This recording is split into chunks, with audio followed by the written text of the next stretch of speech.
everyone, and welcome to Leaders Talk. I'm your host, Swarnika Purwal, a media graduate from London. Today, we have Mr. Rajat Kapoor with us on the show. Mr. Rajat Kapoor is the managing director of AWR Lloyd, a specialist strategy and M&A firm focused on the Asia Pacific region. Mr. Kapoor, how are you this afternoon? Very well, thank you, Swarnika. Thank you, sir. And this is Dr. Dhirendra Gautam, Chairman of Navi Mumbai Chamber of Business and Industries and the founder of Great Human University. How are you today, Dr. Gautam? Fine, thank you, Swarnika. I would like to thank our audience for joining us for this live streaming and welcome you all on this show. You must be wondering, what is Leaders Talk? What is the purpose of this? Well, basically, Leaders Talk the purpose of Leaders Talk is to invite leaders from a diverse background to join us on this virtual platform and share their expertise, experience, and knowledge to empower people against challenges and transform their life, career, business, and relationships. Every week, we will be connecting with different leaders from a variety of fields ranging from business, education, healthcare, corporate world, sports, media industry, finance, and many more. I would now request Dr. Gautam to commence the leaders' talk with Mr. Rajat Kapoor. Over to you, sir. Hi, Rajat. I would like to start with my first question, which is very relevant to your industry. I would like to start, and which is a very important industry where you provide consulting and strategic support to oil and gas industry, especially in a country like India, where the majority of the dependency on the import is there. See, we have seen, when you see starting of the corona in April, oil prices was somewhere went down to $12, $15, and now again you will see today it is going to $42. How it is impacting and where it is going to go? You are the expertise, you can tell me if it is going to stay somewhere around 40 plus minus, or I don't know where it is going to go and how it is going to impact, because last month we have seen every day oil prices, petroleum and diesel prices in India was increasing, and it has increased around 10 to 12 rupees in a week's time. Very, very pertinent question, Dr. Gautam. Where is the oil price going to go? That is a question that all of us are struggling with. This is a year where we've seen tremendous ups and downs, as you've said, in the crude oil prices. The year started with in and around $60-65 per barrel in January. Prices crashed to near about $20 in April. WTI, which is a specific grade of the US crude, fell down to as low as, it went down to negative prices as well, minus 37. We've seen a lot of pullback coming in now, and prices today are in the region $42. I wish I could say for certainty where the oil price is going to be, because I could have made a lot of money that way. But if I were to hedge a bet, and if I were to say, I think given the way the economies and the countries are opening up, a $40 oil price is perhaps, if not break even, then this is a comfortable pricing for the economy and the crude oil producers per se. Most analysts, our firm included, we believe that between $40 to $45 barrel range is what you would expect for the remaining H2, the remaining half of 2020. Prices could kind of stabilize a little bit if economies open up a little bit more. But what we've seen is that even now, major economies like, say, for example, India or US, for that matter of fact, haven't completely come back to their pre-COVID levels. We still are seeing a resurgence of cases. In India, we were one of the first few major countries to go into a lockdown in, I think, third week, fourth week of March. Right. We kind of expected that the COVID situation would be controlled by then. Indian economy would be able to contract by June, July. However, today we are in end July and still the cases are continuously rising. I think we are about 1.2 lakh cases as of today, and Yes. that plateau hasn't reached. We haven't started coming down. Right. So right, there is sort of a pessimistic scenario when it comes to the Indian economy, that we're still not out of the woods. We still would have to go, a little bit of distance before we come back to what was pre-COVID. And because of that, the economy is going to be impacted. And hence the oil price, because we are, like you said, we are one of the largest crude consumers in the world. Right. We import about 85% of our crude oil needs. Yes, yes. So what happens in India would directly or indirectly impact the crude prices. Great. A small question relating to this one only. Do you think is a impact of OPEC or production, or it's a supply chain issue? What was the main reason it was? Uh, I don't think it was as much an OPEC issue. Yes, I mean, you're right that in Q1, OPEC, Saudi Arabia had a problem with Russia, and they decided that they will, instead of cutting down on crude production, they will actually go up on or increase their production. That increased prices in a big way. But the current crisis that we're seeing in the world, and it's a right word, crisis that we're seeing, is more a consumption-driven or a demand-driven situation. Not so much a supply situation. If you remember, sometime last year, there were some attacks in the Middle East. There was a processing facility in Saudi Arabia that was attacked. That was a demand side disruption. That took away a decent amount of these. Oh, sorry, that was a supply side disruption. Right. So that took away a decent amount of the supply of crude from the market. But today, what we have seen is that the demand has fallen off the cliff. Okay. And the crude prices where they are today is effect of the demand side disruption, is an effect of the consumption going down, and to a large extent exists because of the supply chain problems. There are the consumer companies like Saudi Aramco, Saudi Arabia, UAE, Kuwait, etc., are still pumping crude, which today not a lot of countries want. China, to some extent, has stabilized, but whether it is the US or India, even Western Europe to a large extent, which is a great energy consumer, Japan and South Korea still haven't come back to their pre-COVID consumption levels. That means that the crude is flowing out from the producer countries. The consumer countries in Asia have not really reached a stage where they're taking in the crude. Where does that crude go? It is going into strategic petroleum reserves. It is going into tanks, storage tanks, which are today reaching a near capacity limit. That is why the current problem is as much a demand side drop as it is a supply chain issue. We just don't have the place to store all that crude that is coming out, which currently cannot be utilized by the consumer countries. Yeah. That's great. The question was coming from a perspective, like, I was talking to one of my supply chain logistic member. He's member of our industry, and he's doing good business. So he was saying one day, like, when this quarantine and lockdown started, his business was not yet impacted by not even a single %. In fact, he was saying that his transportation logistic was going very good and doing very better and more better. What happened, you remember, when this lockdown finished it off, and the government has opened the trains to move the migrant labor from this place to that place.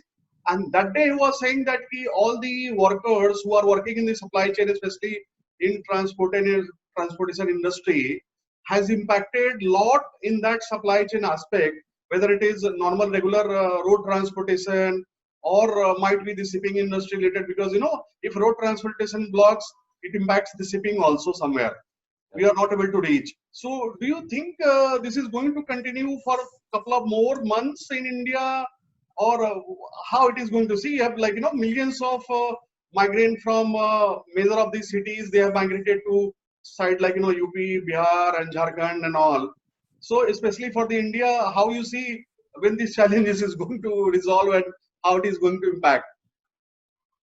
I guess it is anybody's guess. We had all expected, but by July the economy would open up. Certain states, certain districts opened up some time back, but now they've started localized restrictions again. you've got to realize that, I was reading somewhere that 7 districts in the country account for 70% of all corona cases within the country, and unfortunately these districts fall under the states of Maharashtra, Tamil Nadu, Karnataka and Andhra, which contribute the majority of the GDP growth. Right now, if place in Mumbai, if you've got, or in Maharashtra, if you've got the Mumbai and the NCR region, which includes Thane and New Mumbai as well, and Pune, Chinchwad, etc.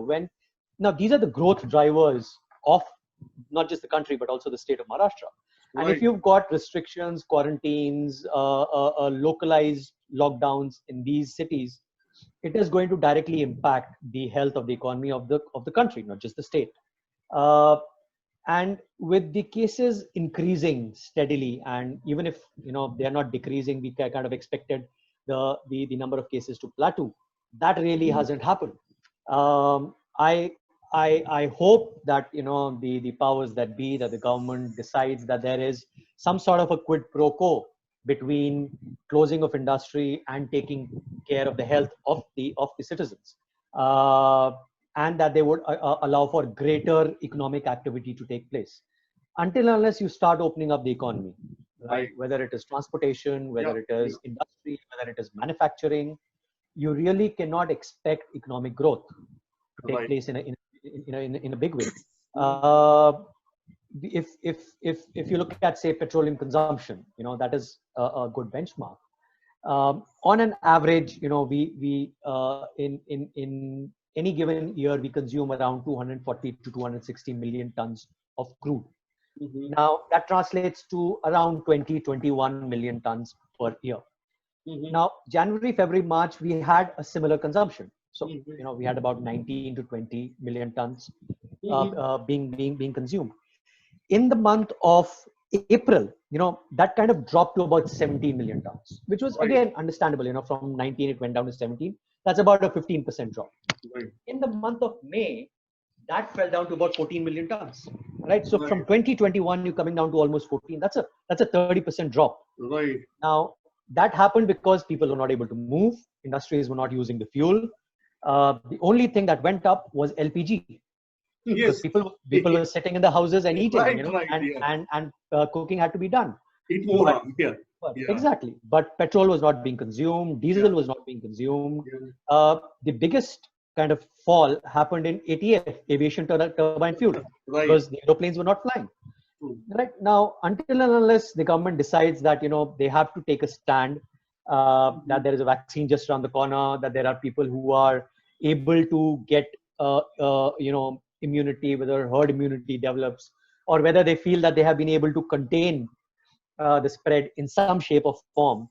If they do not open up in a very sustained manner, unfortunately, we are looking at a really bad year. 2020, as a GDP growth, we are looking at 5% growth.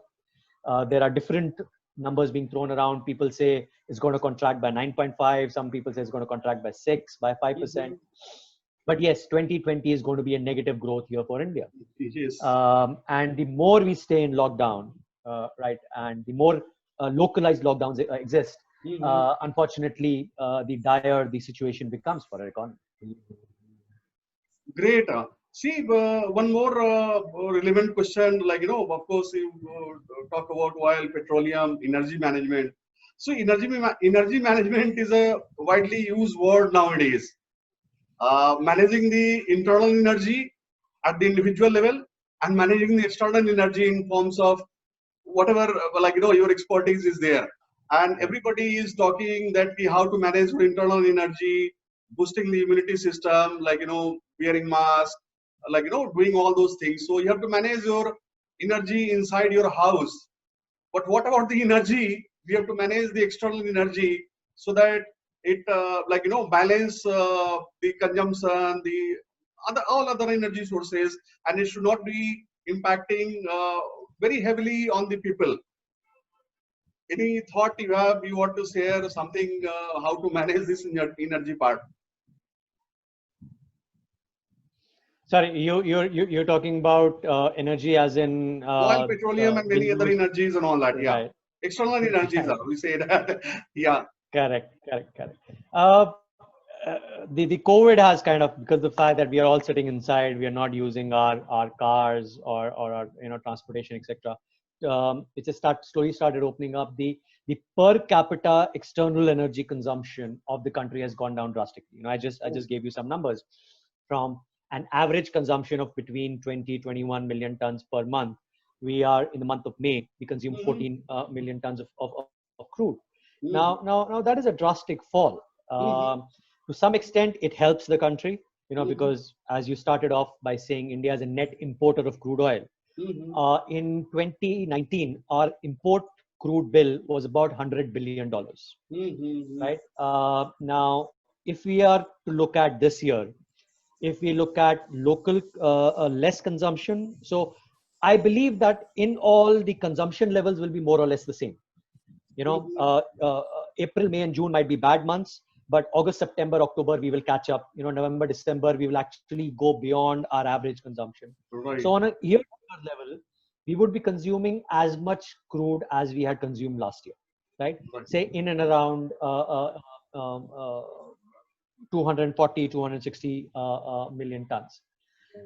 But the crude prices have gone down drastically, right? Right. So last year the average crude price for 2019 was around $59 to $60. This year we are looking at around 42, 44, let's say on an average around $40 per barrel the entire year, Mm-hmm. right? That means that our crude import bill is coming down by almost 35 to 40%.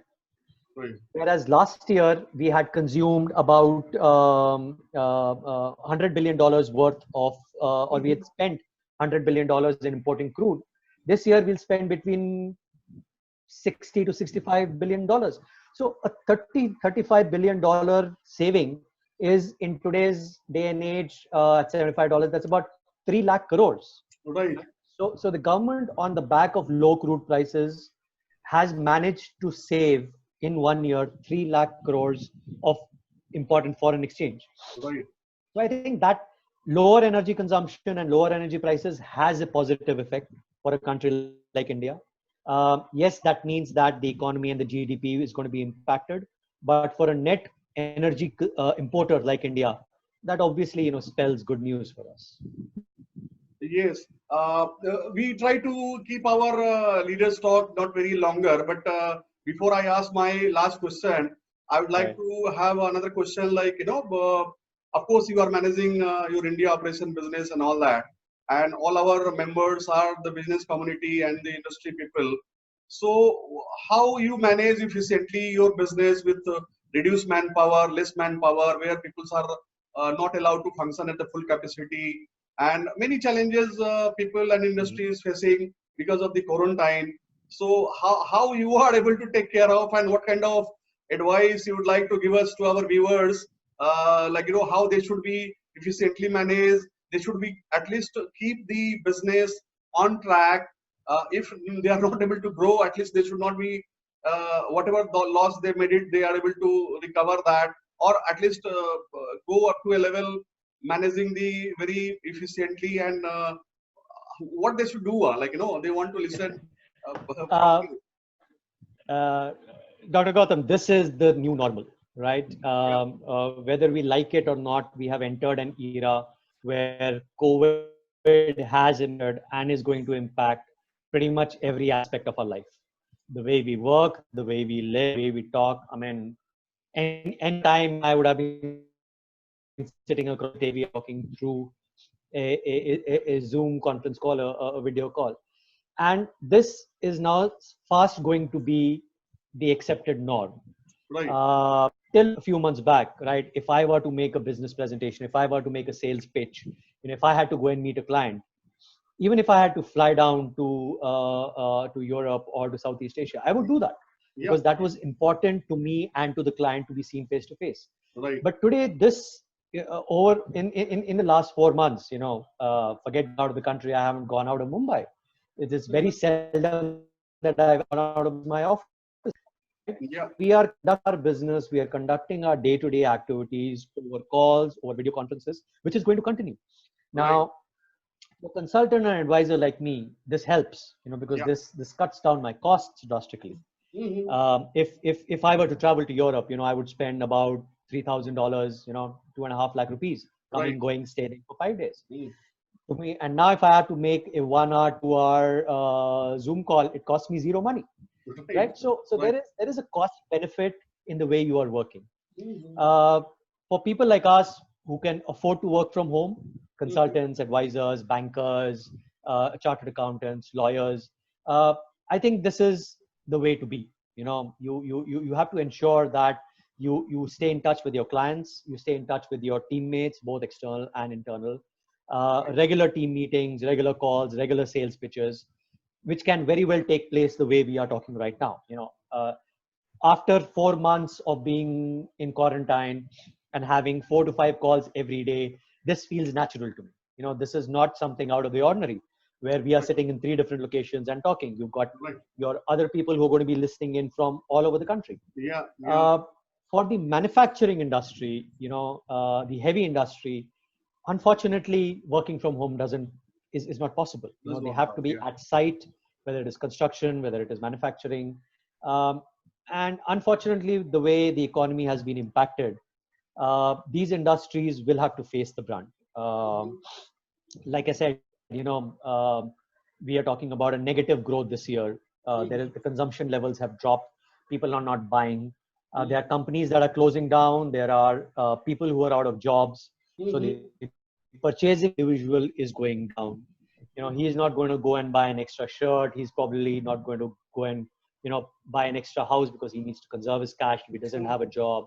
Yeah. I think there is some pain over the next 3 months. My advice to people who are in the manufacturing industry, who are in the heavy engineering, construction engineering, is to weather the storm. It's not going to last for long. Yeah. Yeah. We personally believe by October, November, by November, December, things will start picking up in a very big way. Right. We expect India's growth in 2021 to be in double digits. We're looking at about 11 to 12% growth Yeah. starting March of 2021. You just have to survive till that time. You have Yes. to take care Yeah. of your resources, both human Yeah. resources and financial resources, Yeah. to ensure that the next 3 to 4 months, and the next 3 to 4 months will be difficult. Yeah. Just the way the past 3 months have been difficult, the coming 3 months also will be difficult. Yeah. We just have to boil down. We just have to, batter down our hatches, weather the storm as best as we can, conserve cash, take care of your human capital, which is very important. Your people are your biggest strength. Right. Please ensure you hold on to the people, to the right kind of staff that you have, Yeah. because they're going to be helpful once you start that quantum leap in the next year. True. True. True. I think very well you said it. Like, we have to sustain this period. If we were able to sustain in this period, keeping our business up running, irrespective of whether we are growing or not, but if we are managing and maintaining with our resources, with our team, yes, as you said, India, everybody is predicting India is going to have a double-digit growth next year and year onwards. Like, we feel for not only 1 year, but it will continue for a couple of years. The way things are moving around, and this China thing which is going on, and we are hearing the news that many of the companies are going to move out from there and all that. So India could be one of the better destination, to engage those business peoples who are going to come and start their business in India, and the scope is really huge.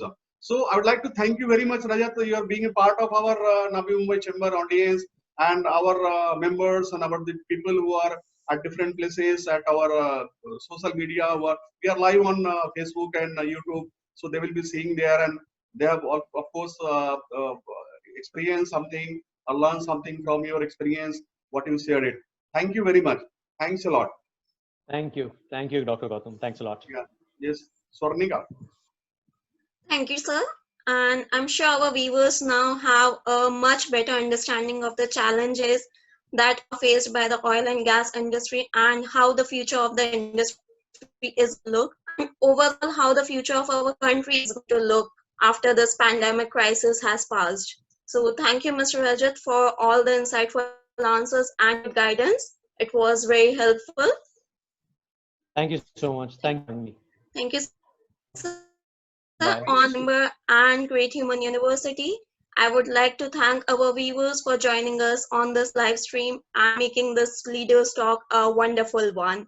We will meet again next week with another important topic and another corporate leader as guest to guide us. Stay connected with Great Human University and Navi Mumbai Chamber of Business and Industries for updates about upcoming shows. You can drop your questions in the comment box and you can win a chance to share the screen with us. Thank you for watching. Until then, stay safe, stay healthy. Thank you, Swarnika. Thank you. Thank you. Thank you, everyone. Thank you.